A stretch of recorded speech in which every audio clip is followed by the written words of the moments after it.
जंगल twin.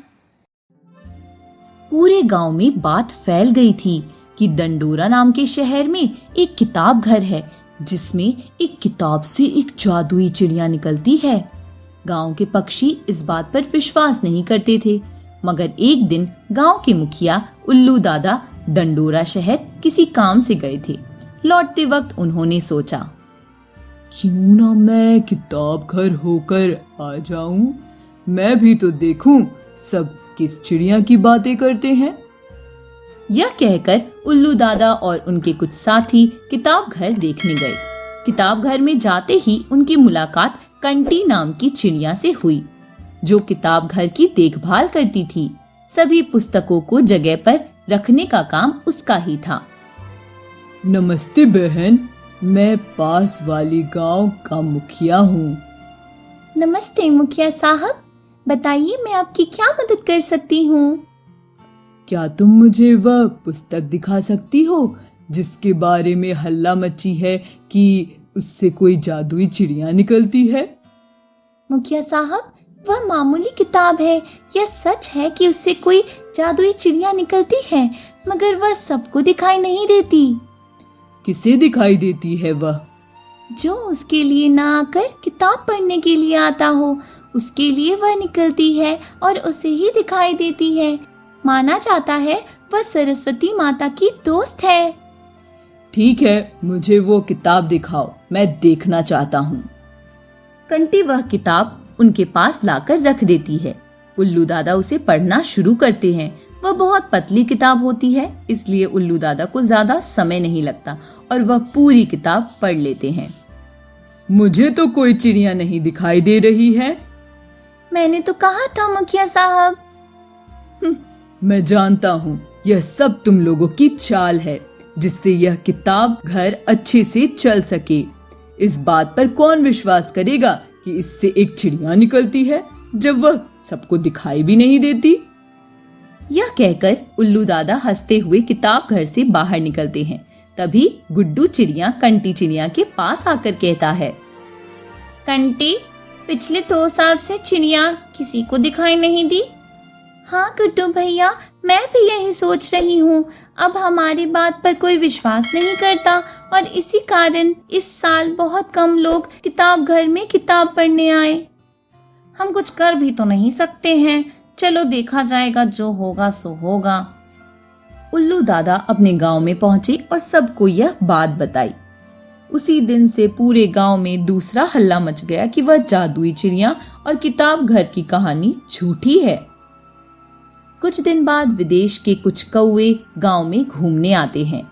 पूरा गांव इकट्ठा हुआ था, क्योंकि यह पिछले 2 साल में पहली बार हुआ कि विदेश के कुछ पक्षी यहाँ आए हैं, वरना पहले यदि कोई आता भी था तो डंडोरा शहर में। आइए आइए, आप सभी का स्वागत है। शाइनी कौवा कहता है, प्रणाम जी, हमें डंडोरा शहर का रास्ता जानना था। मैंने किसी से पूछा तो वह कहता है कि आप इस गांव से पूछ लीजिए। यह सुनते ही उल्लू दादा का मुंह बन गया और फिर उन्होंने कहा, जी जी, आप बिल्कुल सही जगह आए हैं। हम आपको रास्ता दिखाएंगे, मगर हमें जरा बताइए आप यहाँ क्यों आए हैं? इस पर क्रिस्टल कौवा कहता है, मैंने सुना है डंडोरा शहर के किताब घर में। क्रिस्टल ने अपनी बात पूरी करी भी नहीं थी कि उल्लू दादा बात काटते हुए कहते हैं, नहीं नहीं, वह कहानी झूठी है। आप इस कहानी के ऊपर विश्वास मत कीजिए, कोई चिड़िया नहीं निकलती है। क्रिस्टल कौवा चौंकते हुए कहता है, आप किस चिड़िया की बात कर रहे हैं? मैं तो यह कह रहा था कि मैंने सुना है वह इस देश का इकलौता किताब घर है जहाँ पर जैसा किताब हमें चाहिए वैसा हमें मिल जाएगा। उल्लू दादा को बात समझ आ जाती है कि वह कौवे वह चिड़िया को देखने नहीं बल्कि किताब लेने आए हैं। क्षमा कीजिएगा, मुझे यह नहीं पता था।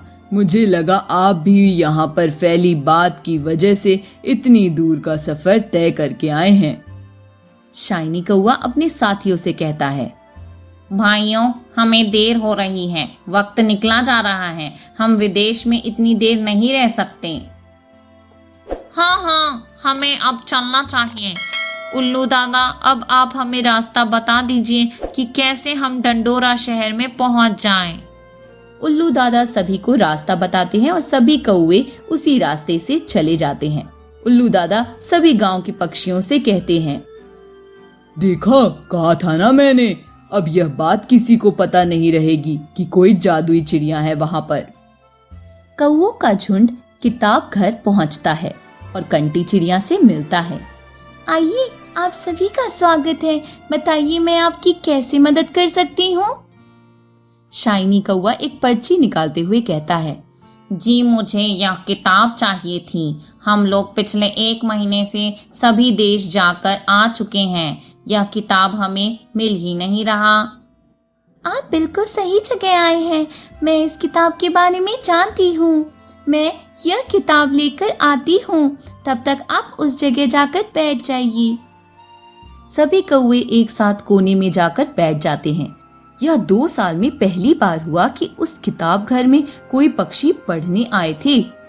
कंटी बहुत खुश थी और इसी खुशी के वजह से उसने उनकी मांगी किताबों के बीच वह जादुई किताब भी रख दी। कंटी वह किताब उन्हें जाकर देती है।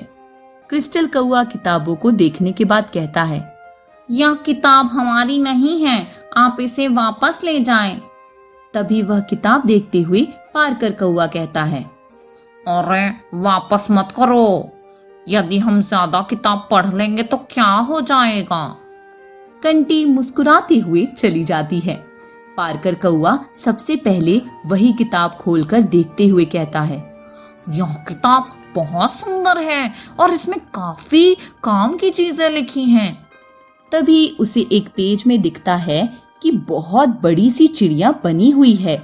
वह उस चिड़िया को छूते हुए कहता है, कितनी सुंदर चिड़िया है, जिसने भी इसे बनाया वो कितना बड़ा कलाकार है, यह बिल्कुल असली लगती है देखने में।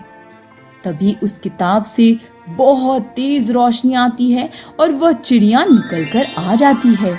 सभी चिड़िया बहुत चौंक जाती हैं और डरते हुए कंटी को बुलाते हैं। कंटी जी सुनिए। किताब वाली चिड़िया कहती है, आप लोग डरे नहीं, मैं कुछ नहीं करूंगी। मैं सरस्वती माता की दोस्त हूँ और मुझे यह बहुत पसंद आया कि आप सिर्फ पढ़ने के लिए इतनी दूर का सफर तय करके आए हैं। इसलिए आपको जो मांगना है आप मुझसे मांग सकते हैं, मैं आपकी इच्छा पूरी करूंगी। कंटी चिड़िया दूर से यह सब देख रही होती है और अपने मन में कहती है, मैंने तो कहा था यह चिड़िया एक दिन जरूर निकलेगी।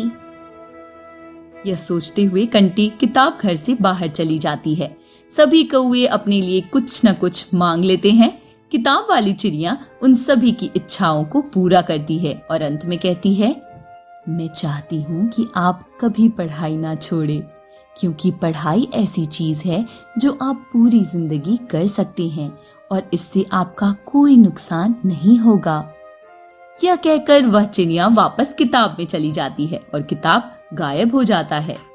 अंत में यह बात सच निकली कि वह चिड़िया उसी को दिखाई देती है जो सच्चे मन से पढ़ने के लिए आते हैं। लालच करने से किसी को कुछ नहीं मिलता, मगर पढ़ने की लालच लाभदायक होती है। तो बच्चों, थी ना ये बहुत मजेदार कहानी। और ऐसी कहानी सुनने के लिए हमारे चैनल को सब्सक्राइब कीजिए और इस वीडियो को लाइक और शेयर कीजिए।